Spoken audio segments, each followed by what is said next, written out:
Good morning, students.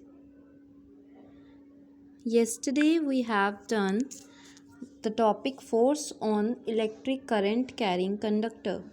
ठीक है, इसमें हमने क्या किया था कि जब हम एक करंट कैरिंग कंडक्टर को एक्सटर्नल मैग्नेटिक फील्ड में रखते हैं, यहाँ पे हमने एल्यूमिनियम रॉड ली थी जिसमें से हमने करंट इलेक्ट्रिसिटी पास कराई थी।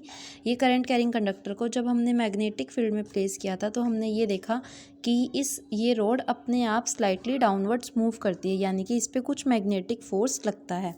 ठीक है, तो उसी की तरह अगर हम यहाँ पे अब देखें, अब हम हर एक्सपेरिमेंट को ऐसे नहीं करके देख सकते। जो फॉर एग्जांपल आपके पास अगर एग्ज़ाम में कोई क्वेश्चन आता है, वहाँ पे डायरेक्टली आपसे पूछा जाए कि मैग्नेटिक फोर्स का डायरेक्शन क्या होगा, वहाँ तो एक्सपेरिमेंटेशन पॉसिबल नहीं है, तो आप उसका आंसर कैसे करोगे? उसको हम सिंपली इस रूल से एक्सप्लेन करेंगे, फ्लेमिंग लेफ्ट हैंड रूल से, कि मैग्नेटिक फोर्स का डायरेक्शन क्या है।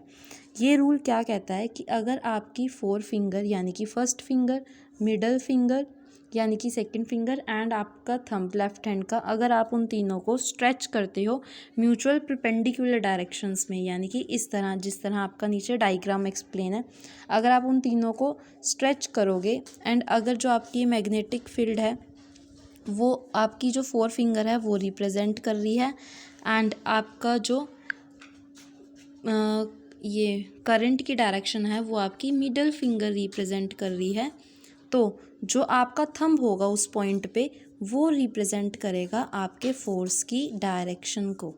ठीक है, तो आपको अगर किसी भी पॉइंट पे मैग्नेटिक फोर्स की डायरेक्शन निकालनी है तो वहाँ पे अपने लेफ़्ट हैंड को स्ट्रेच करना है, इन दोनों फिंगर्स और थंब को, और देखना है कि अगर आपकी फर्स्ट फिंगर जो 4 फिंगर है फील्ड की डायरेक्शन में अलाइंग है, मिडल फिंगर करंट की डायरेक्शन में अलाइंग है, तो जिस डायरेक्शन में आपका थंब होगा उस टाइम पे उसी डायरेक्शन में आपका क्या लग रहा होगा, मैग्नेटिक फोर्स।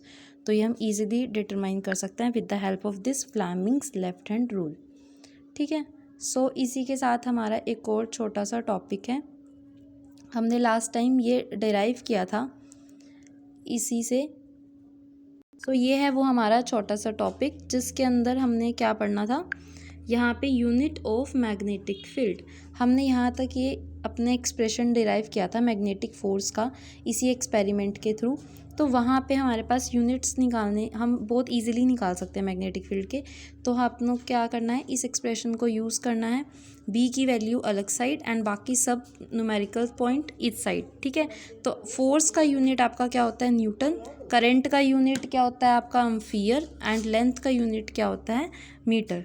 तो इस हिसाब से जो हमारा मैग्नेटिक फील्ड है बी, उसका यूनिट क्या हो गया, न्यूटन पर ampere per metre.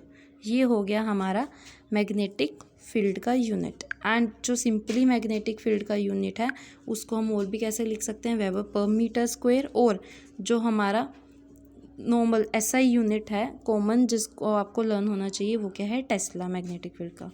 So thanks for watching this video. Next part we will do tomorrow.